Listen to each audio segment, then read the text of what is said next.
Good morning everyone, welcome back to my channel, welcome to a new blog. I hope তোমার সকালে খুব ভালো আছে, নতুন একটা ফ্রেশ ব্লগে তোমাদের ওয়েলকাম। এখন এত হাওয়া টানছে না, মানে পুরো এখন হচ্ছে সেই টাইমটা যে সেটা মানে ঠোঁট ফেটে যায় এই টাইমটাই। তো ভালো করে আমি লিপ বাম লাগিয়েছি ঠোঁটে। আর আকাশটা দেখো কি সুন্দর, হালকা হালকা দেখো এদিকে মেঘগুলো দেখা যাচ্ছে, একদম পুরো নীল আকাশ। চাটা খেয়ে আমি এখন চলে এসেছি ছাদে কিছুক্ষণ ঘোরাঘুরি করতে। মা ওদিকে রান্না বসিয়ে দিয়েছে, মাছের ঝোল, ভাত আর ডাল সেদ্ধ আর কি হবে। বাবা তাড়াতাড়ি করে মাছ এনে দিল, তো মাছের ঝোল ভাত রান্না করে দুপুরের জন্য রান্না করে তারপরে মা আর কি বেরোবে। অ্যাকচুয়ালি মা আর সুমনের মা একসাথে যাবে হচ্ছে বেথুয়া ডহরি, ওখানে হচ্ছে আমার পিসির বাড়ি। তো পিসা মশাইয়ের শরীরটা খুব একটা ভালো নেই, অসুস্থ আর কি, সাডেনলি অসুস্থ হয়ে পড়েছে, তো সেই জন্য দেখতে যাবে। আর তাড়াতাড়ি করে আর কি লাঞ্চের রান্নাগুলো সেরে নিচ্ছে। ট্রেনেই যাবে, এখান থেকে মা আর বৌদি আর কি বেরোবে। আর সুমন গেছে একটা ওইদিকেই আছে, ওখান থেকে জয়েন করবে, সেই জন্য তাড়াতাড়ি করে রান্নাগুলো সেরে নিচ্ছে। আমি আর বাবা বাড়িতেই থাকবো, বাবারও শরীরটা খুব একটা ভালো নেই, তো সেই জন্য আমি আর বাবা বাড়িতেই আছি। চলে আসবে দেখে টেকে, আবার হয়তো সন্ধ্যার মধ্যেই ব্যাক করবে। মা এখানে রেডি ওদের বাড়ি যাওয়ার জন্য। মা ফলগুলো নিয়েছো? হ্যাঁ, ফলগুলো নিয়েছি। ফল নিলাম। কোন দিক দিয়ে? এদিক দিয়ে যাবো না দিক দিয়ে? বাস আসছে মনে হচ্ছে, বাস আসছে। চলে গেল বাস, পরের বাসে যাও।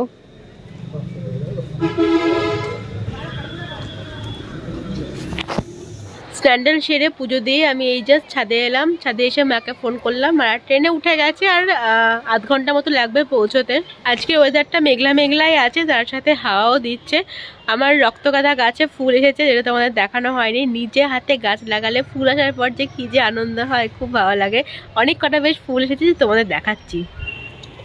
এই দেখো আমার রক্তগাঁদা গাছে কতগুলো ফুল এসেছে, একদম এই পুচকি পুচকি গাছ নিয়ে এসেছিলাম, আর সেই গাছে এতগুলো ফুল হয়েছে, বেশ অনেক কটা ফুল হয়েছে। আর এই যে চন্দ্রমল্লিকাটা উপকারগুলো আগে আর কি ফুটেছিল, ওগুলো শুকিয়ে যাচ্ছে, আর এই সাইডে এগুলো আবার নতুন করে ফুটেছে। মোস্টলি এইগুলো দেখতেই ভালো লাগছে, রক্তগাঁদাগুলো। যাই এখন নিচে যাই, নিচে গিয়ে লাঞ্চটা সারি। নিচে গিয়ে বাবাকে খেতে দিয়ে দিলাম, তারপরে আমি আবার ছাদে চলে এসেছি। আমি এখনও খাইনি, বাবাকে বললাম তুমি খেয়ে নাও, আমি একটু পরে খাচ্ছি। ছাদে একটু ঘুরে নিই, তারপরে যাব, গিয়ে আমি লাঞ্চ করব, ততক্ষণে বাবার খাওয়া হয়ে যাবে। ছাদে থাকার কারণটা হচ্ছে এই যে বড়ি শুকনো হচ্ছে, কালকে বড়ি দেওয়া হয়েছিল, শুকিয়ে গিয়েছে অনেকটাই শুকিয়ে গিয়েছে। কালকে খুব ভালো রোদ হয়েছিল, অনেকটাই গাটা শুকিয়ে গিয়েছে, অল্প অল্প আর কি একটু কাঁচা আছে।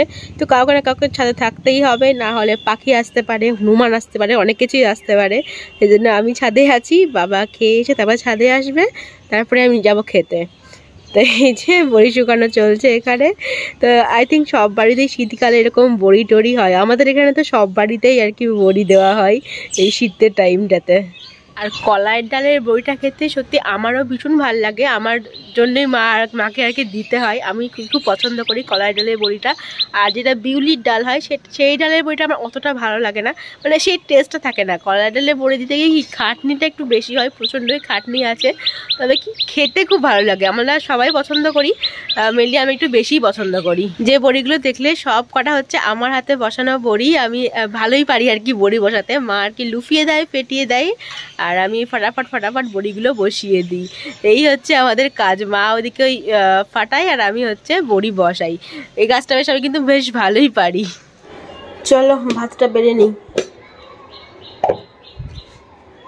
ভাত, এখানে একটা তরকারি আছে, আর এখানে আছে কালকে একটু চিকেন ছিল, সেই চিকেনটা আছে, আর এখানে আমি মাছের ঝোলটা একটু গরম করতে দিয়েছি।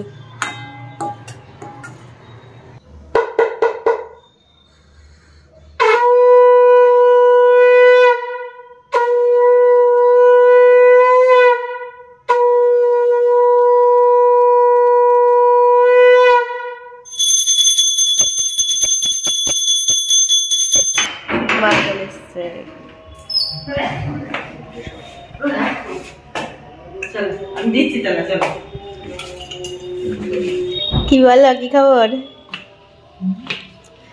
তাড়াতাড়ি চলে এসেছো? হ্যাঁ, তাড়াতাড়ি চলে এলাম। ভালোই ট্রেন পেয়ে গেলাম, চলে এলাম। সন্ধ্যা দিয়ে উঠলাম, এদিকে দেখি মাও চলে এসেছে, পৌঁছে গেছে। আর আমি এখানে বসেছি চা, 3 জনের জন্য চা হচ্ছে এখন। আর দেখি মা সিঙ্গারাও নিয়ে এসেছে, তো চা আর সিঙ্গারা খাওয়া হবে।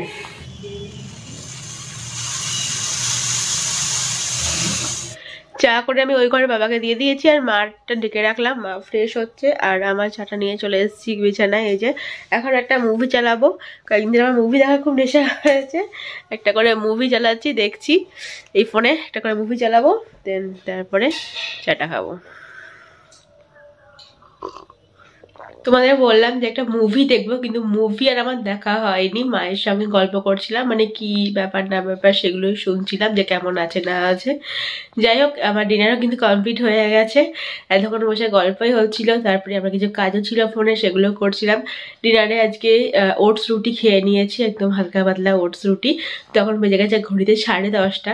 তো আর এই ব্লগটা আমি এখানেই এন্ড করছি। যদি আজকে ব্লগটাতে অল্প কিছু হলেও ভালো লেগে থাকে, please do like, comment, share and subscribe to Ritu's canvas.